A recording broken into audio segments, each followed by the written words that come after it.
జంగారెడ్డిగూడెం పట్టణానికి చెందిన కాంగ్రెస్ పార్టీ రాష్ట్ర కిసాన్ సెల్ అధ్యక్షులు జెట్టి గురునాథరావు ఆ పార్టీకి రాజీనామా చేశారు. సీఎం జగన్మోహన్ రెడ్డి సమక్షంలో వైఎస్ఆర్సీపీ తీర్థం పుచ్చుకున్నారు. గురునాథరావుతో పాటు మాజీ జెడ్పీటీసీ సభ్యులు ముప్పిడి శ్రీనివాసరావు సైతం వైఎస్ఆర్సీపీ గూటికి చేరారు. ఈ కార్యక్రమంలో Eluru MLA deputy CM ఆలనాని, Rajampet MP Mithun Reddy ఉన్నారు. తాడేపల్లి క్యాంపు కార్యాలయం నుంచి మెట్ట ప్రాంతానికి విచ్చేసిన జెట్టి గురునాథరావుకు ఘన స్వాగతం లభించింది. బొర్రంపాలెం అడ్రోడ్డు వద్ద పలువురు పూలదండలు వేశారు. శాలువాతో ఘనంగా సత్కరించారు. గురునాథరావు వెంట సచివాలయ మండల కన్వీనర్ గురజాల పార్థసారథి, ఓరగంటి నాగేంద్ర, కుక్కల ధర్మరాజు, వీరవల్లి సోమేశ్వరరావు, జీడికంటి రామారావు, వసంతటి మంగరాజు తదితరులు ఉన్నారు. సుబ్రహ్మణ్యేశ్వర స్వామి ఆలయంలో ప్రత్యేక పూజలు చేశారు. అనంతరం రావికంపాడు వద్ద దివంగత ముఖ్యమంత్రి రాజశేఖర రెడ్డి విగ్రహానికి పూలదండలు వేసి నివాళి అర్పించారు. వైఎస్ఆర్సీపీ జెండాను ఎగురవేశారు. ఈ కార్యక్రమంలో ఎంపీటీసీ అంజిరెడ్డి, కె ప్రసాద్ రెడ్డి, యేసుబాబు, మేకల లక్ష్మణరావు, దొరబాబు తదితరులు పాల్గొన్నారు. సుబ్రహ్మణ్యేశ్వర స్వామి ఆలయం వద్ద సిటీ న్యూస్ తో గురునాథరావు ప్రత్యేకంగా మాట్లాడారు.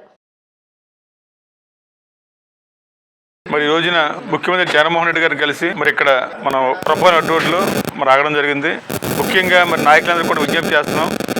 ఈ రోజున ముఖ్యమంత్రి జగన్మోహన్ రెడ్డి గారి పరిపాలన చూస్తుంటే పేద ప్రజలకి గతంలో ఇందిరాగాంధీ ఏ రకమైతే పేద ప్రజలు చేసి గుండె నిలిచిపోయిందో అదే విధంగా జగన్మోహన్ రెడ్డి గారు పేద ప్రజలకి గతంలో మాదిరిగా పూర్వం మాదిరిగా జనభూములు తీసుకొచ్చి ముసలాళ్ళని ఆడవాళ్ళందరూ కూడా బయట నిల్చోబెట్టి నా బాధలు పెట్టకుండా ప్రతి ఇంటికి డబ్బులు తీసుకెళ్లి వాళ్ళకి ఇవ్వడం ద్వారా ప్రతి ఒక్కరి గుండెల్లో ఆయన ఉన్నారు. మనందరం కూడా ఈ టీనేశ్వరం మండలం అనివ్వండి, అలాగే చింతపూడి నియోజకవర్గం అనివ్వండి, అత్యధిక మేర తీసుకురావడం ద్వారా ఆయన ఆశలు నిలబెట్టడం ద్వారా మన ప్రాంతాన్ని అభివృద్ధి పరచుకోవడానికి నాకు పూర్తిగా మీరు బలాన్ని ఇవ్వాల్సిందిగా మీ అందరూ విజ్ఞప్తి చేస్తున్నాను.